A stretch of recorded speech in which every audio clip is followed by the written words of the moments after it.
Olá, muito bom dia, amigos, companheiros do Espírita. Sejam todos bem-vindos a mais um vídeo, a mais um bate-papo. Semana passada, estávamos falando da mulher que sofreu hemorragia, né, e que tocou Jesus no meio daquela multidão toda e foi curada.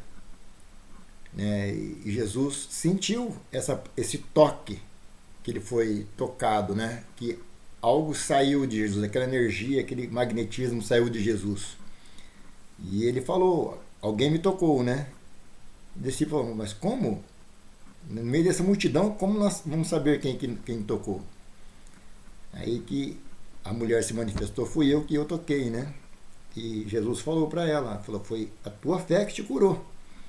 Né? Porque Jesus não teve nenhum desejo para com aquela mulher, nenhum magnetismo direto para com aquela mulher. Só o fato de ela tocar Jesus, a fé dela a curou da sua hemorragia.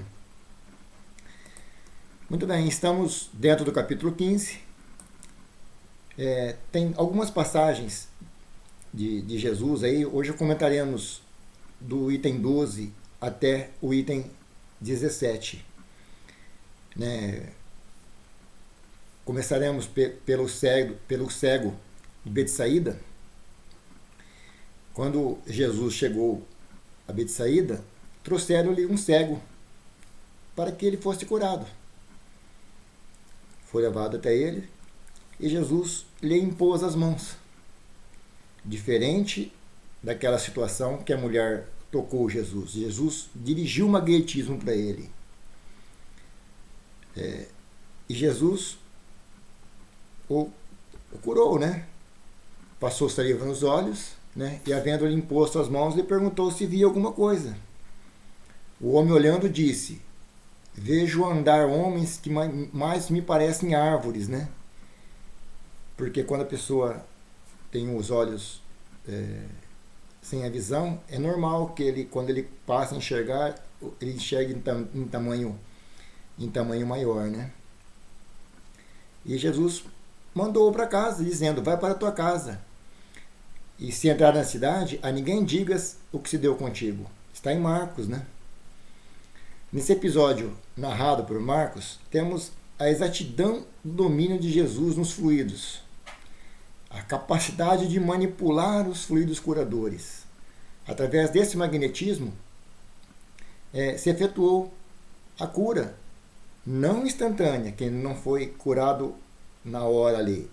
Ele foi curando gradualmente. Pois o mesmo teve aquelas sensações, né, que experimentamos, que os cegos experimentam, né, quando recobram a vista, essa percepção dos objetos aumentados. Num outro item, a do paralítico. E vamos para tudo. Vamos para tudo e vamos focar nessa passagem maravilhosa que está narrada em Mateus, no versículo 9, né, de 1 a 8. Tendo subido para uma barca, Jesus atravessou o lago e veio à sua cidade, como se lhe apresentasse um paralítico deitado em seu leito. E Jesus, de imediato, notou-lhe a fé. Disse ao paralítico, meu filho, tem confiança, perdoados te são os seus pecados. A turba em volta falou, isso é uma blasfêmia, né? É fácil falar, está perdoado os seus pecados. Só que Jesus sabia da condição que ele estava falando. E Jesus também percebeu a malícia daqueles que estavam ali questionando, né? E continua, por que alimentais maus pensamentos em vossos corações? Pois é fácil dizer, teus pecados são perdoados. Mas é melhor, eu vou fazer, levanta-te e anda. Ora, para que saibais que o Filho do Homem tem a terra o poder de redimir os pecados. Levanta-te, disse então ao paralítico, toma o teu leito e vai para a tua casa. O paralítico se levantou imediatamente e foi para a sua casa. Vendo aquele milagre, o povo se encheu de temor e rendeu graças a Deus, por haver concedido o poder a tal ao homem. O Espiritismo, gente, ele bate em 5 pilares, né? 5 pontos. A existência de Deus, a imortalidade da alma, a pluralidade das existências, pluralidade dos mundos habitados e a comunicabilidade dos espíritos. E quando Jesus falou que os seus pecados estão redimidos, porque Jesus tinha consciência disso. Jesus não estava livrando ele do tribunal. Jesus não estava perdoando ele alguma coisa que ele não tinha mérito. Então, para explicar essa passagem, nós temos que levar em conta a imortabilidade da alma e a reencarnação. Primeiro, porque o homem nasceu paralítico ou adquire a paralítica, a paralisia, né? Ou qualquer outra enfermidade do corpo, de alguma enfermidade mais profunda, para que aquilo seja expiado, para que seja provado. Para quê?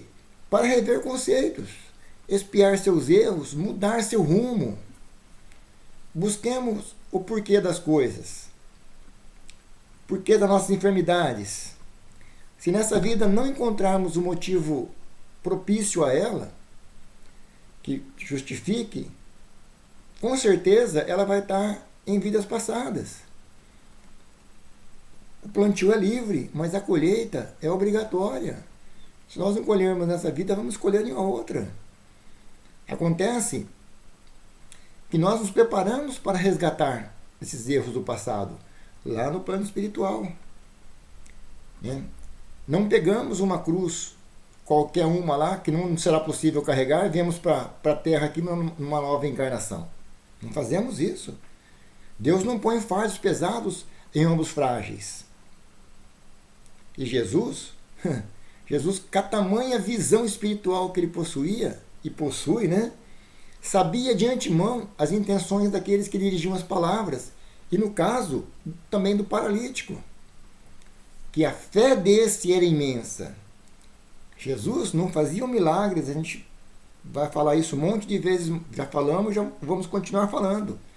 Jesus não fazia milagres, ele faz muito melhor que isso, ele concede oportunidades sempre dentro das leis divinas de causa e efeito. O infrator das leis materiais, quando condenado aqui na Terra, ele tem que cumprir sua pena, aqui mesmo na Terra. Ora, se são 5, 10, 15 anos, não sabemos o quanto for. O que sabemos que expira esse tempo, é necessário que ele seja solto, para que ele volte ao seio da sociedade e que não venha mais cometer faltas. No caso paralítico, aconteceu da mesma forma. Jesus disse: pagaste a tua dívida. A fé que agora possuis elidiu a causa da tua enfermidade. Consequentemente, mereces ficar livre dela. Se ele já cumpriu a sua pena, não tem mais por que ele ficar paralítico. Ele já pagou o que tinha que pagar. Então, que ele ande, levanta-te e ande, porque a sua pena já foi cumprida. Pagaste a tua dívida. A fé que agora possuis elidiu a causa da sua enfermidade. Consequentemente, merece ficar livre dela. Para os escribas, né, o julgamento de dizer, é fácil dizer os teus pecados serão perdoados. Mas Jesus foi muito além disso.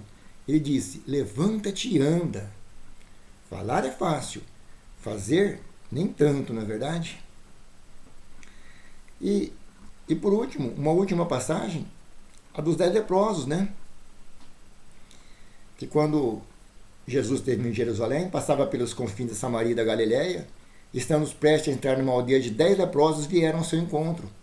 Conservando-se afastados, clamaram por Jesus: Jesus, tem de piedade de nós. Dando-lhe com ele, Jesus disse: ide mostrar-vos aos sacerdotes. Quando iam a caminho, ficaram curados. Um deles, vendo-se curado, voltou sobre seus passos, glorificando a Deus em altas vozes, agradecendo, e foi lançar-se ao pé de Jesus, com o rosto em terra, a render graças. Esse era samaritano. Então Jesus disse: não foram curados todos os 10? Cadê os outros 9? Isso está narrado em Lucas, né? Capítulo 17. Aqueles tempos, os céticos eram muitos, né? Samaritanos, judeus, como se diz na linguagem popular, eles não se bicavam, né? Como o mestre nos ensinou a fazer o bem sem olhar a quem, ele curava tanto um quanto o outro. E nesses 10, somente um voltou para louvar a Deus. A cura, ter recebido a graça divina de ter sido curado. E era samaritano. Os judeus, com suas práticas exteriores, a prece de falar Senhor, Senhor, né? Não voltaram. E Jesus falou: tua fé te salvou. Fez ver que Deus considera o que há no âmago do coração e não uma forma exterior de adoração. Não adianta ficar falando Senhor, Senhor. A ingratidão é fato, né? Nem sempre o beneficiado agradece quando recebe uma graça. E Jesus disse ao samaritano: tua fé te salvou. Olha a diferença. Dá Jesus a entender que o mesmo aconteceu com os outros. Todos foram curados, mas olha a diferença. Tua fé te salvou e não curou. Porque os outros 9 também já haviam sido curados. Porém, sem gratidão, curamos o corpo e não curamos o espírito. Curarmos o corpo e não curarmos o espírito não adianta nada. A enfermidade, mais cedo ou mais tarde, voltará. Tenham todos um bom dia, um ótimo final de semana e até semana que vem, se Deus assim o permitir.